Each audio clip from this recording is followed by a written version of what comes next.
He's known as Uncle Walt, the face behind Disney and the voice behind Mickey Mouse. Everyone in the world and their mother knows his name. But people don't know about all the hurdles that stood in his way, his cruel father, and all the wolves around him waiting to take advantage of his success promised a ride that was anything but smooth sailing. Today, we'll be looking into the good, the bad, and the ugly of Disney's life. Stick around because it's going to be a fairy tale experience.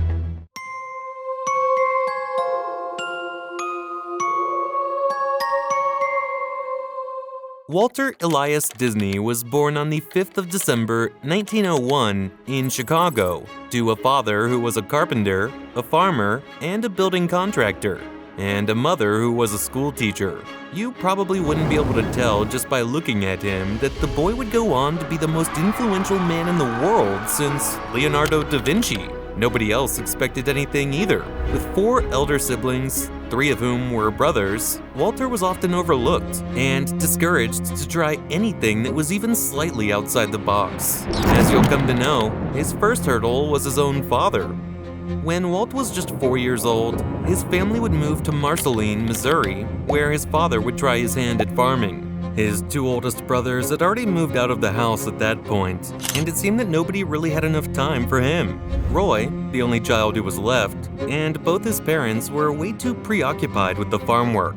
Elias Disney was an advocate of corporal punishment, and many times, the 2 boys found themselves at the receiving end of a backhand or a stick. It's not hard to imagine why Walt turned to animals for companionship. It was all very Jungle Book, except on a farm. Down the road, the kinship he felt with the animals would become a very big part of his success. But that would not come for years. It was also at this point that the young boy first became interested in art, having drawn his very first picture of one of the neighbor's horses. His father did not approve of this hobby. Big surprise there. But his mother was able to convince the harsh man to buy their son a set of colored pencils and some drawing paper. By all means, the childhood in Marceline wasn't that bad. But soon, his father would grow tired of his failure as a farmer. In 1910, having sold the farm, the whole family shifted to Kansas City.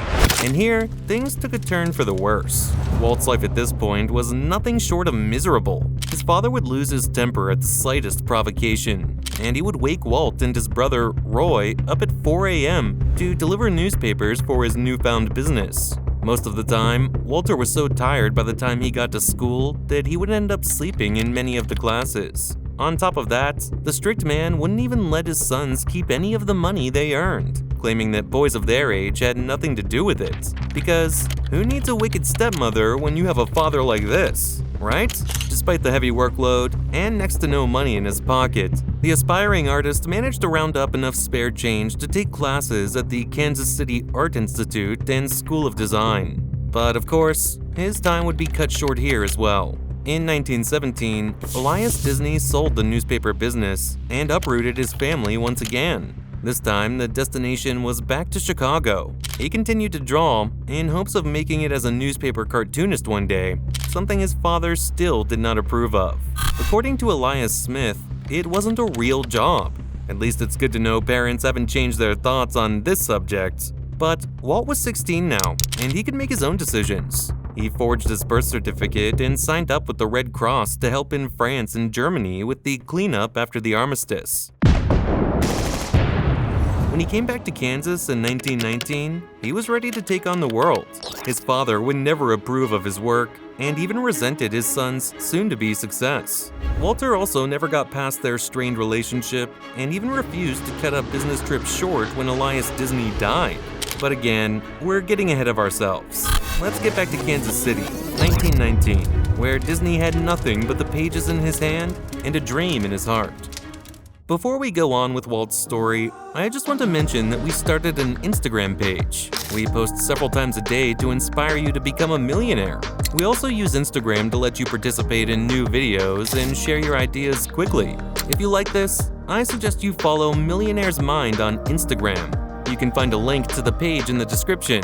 If you've done that, let's get on with the story.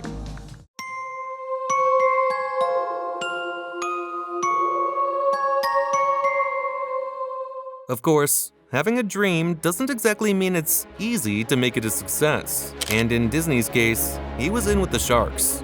At first, he found a job in an ad company where he would experiment with different animation techniques using a borrowed camera and a book. He tried to get them to adopt his new methods, but they wouldn't listen. On top of that, they even fired him for not putting in the work. Well, at least we can safely say that the company would regret this decision. But there was one good thing that came from this whole ordeal. In his first job, Disney had struck up a friendship with another artist named Ewerks. The two managed to round up a second-hand movie camera and started a company together, where they would make 7-minute-long animated shorts. Disney would inspire, and Ewerks would barely sleep for days on end trying to make the vision a reality. The shorts were a hit with the locals, but funding soon began to decline. Struggling financially, Disney would hatch up a plan. He wanted to create a short film named Alice in Cartoonland, which would focus on a live-action recording on a girl exploring a cartoon wonderland. But before this plan could really take off, Disney was forced to file for bankruptcy in 1923. Being cheated and ripped off would be a recurring theme in Disney's life, as you'll come to learn. But the young man didn't lose hope. He packed a suitcase, and of course, the canned chili he was so famous for loving, and made his way to Hollywood, the city of dreams itself. He met up with Roy, his older brother who had just defeated a bout of tuberculosis, and the duo set up shop in their uncle's garage. They even persuaded Ewerks to join them, and the small company worked day in, day out, trying to land a deal. Just like so many other artists, he went door to door only to find everyone rejecting him, until he heard from Margaret J. Winkler, a New York cartoon distributor. She was looking for a new animated series, and it seemed like a match made in heaven. With the little money they now had, the brothers rented a room at the back of a real estate office. The door very proudly read, Disney Bros Studio. This was it, their lucky break. Things were finally looking up for Walt. He was on top of the world. Nothing could stop him now. Or could it? Disney resumed the Alice series, and when it was well received, it allowed him to hire even more people. Among them was Lily, an anchor that Walt would end up marrying. After a series of animated shorts, this studio went on to create their first original character in 1927, named Oswald the Lucky Rabbit. Ominous name, right? The next year, Walt tried to negotiate a higher fee for the Oswald series, but his optimistic attempt was met with betrayal instead. Winkler and her husband had taken advantage of Disney's trusting nature and stolen both his employees and his rights to his own character. Disney was back to square one. They gave him a single choice: either leave the company or accept their reduced fee for his work. Walt Disney once again left the company with nothing but his dignity and the ideas in his head. Oop, ever the loyal companion, followed him. And then a miracle happened. The story goes something like this.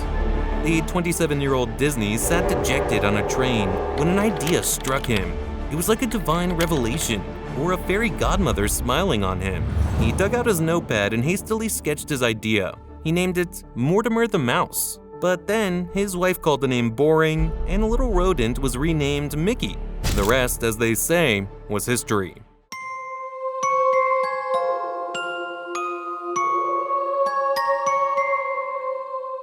The sketch was rough, but there were no worries. Oob worked on fixing the model, and Disney fleshed out the personality of the new character. They worked on 2 shorts that were going to introduce Mickey to the audiences. When audio finally hit the big screen, Disney scrapped the first 2 ideas. He had something much better planned. In 1928, a movie named Steamboat Willie hit the scenes, and almost overnight, Mickey Mouse became a star. The mouse was everywhere. Merchandise and comics got sold out before you could say hot dog. And soon, there were even Mickey Mouse clubs for kids popping up. When Mickey started speaking for the first time though, Walt didn't like how he sounded. So, he decided to become the voice behind the star himself. Now, there's a little tidbit you don't hear every day. Disney lent his voice to his most popular character until 1947, when his smoking habit finally caught up to his health. Meanwhile, Mickey got a girlfriend. The two continued to fascinate audiences who loved the little creatures who walked, talked, and acted like humans. In 1931, memberships to the Mickey Mouse Club exceeded 1 million. This level of success was unprecedented. Soon, Donald Duck and Goofy joined the fray, and Disney moved on to creating even more new series. The most prominent of these was the Three Little Pigs, which Disney produced in 1933 in the middle of the Great Depression. The idea of the pig working hard against the wolf struck a chord with the masses, who felt like their hard work was being toppled over despite the work they put in. The song, "Who's Afraid of the Big Bad Wolf?" was a happy taunting of adversity. In a time where people struggled to make ends meet, Disney flourished even more.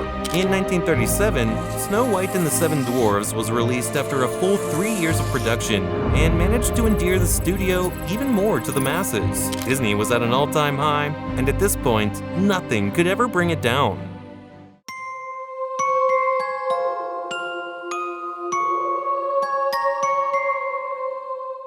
During World War II, Disney developed ties with the government and produced propaganda for various federal agencies. One of these was The New Spirit, which starred Donald Duck, and was commissioned by the Treasury Department to encourage people to pay their income taxes as a way to support the war effort. It went on to get an Academy Award nomination. By now, the studio was firmly rooted in the zeitgeist of the country.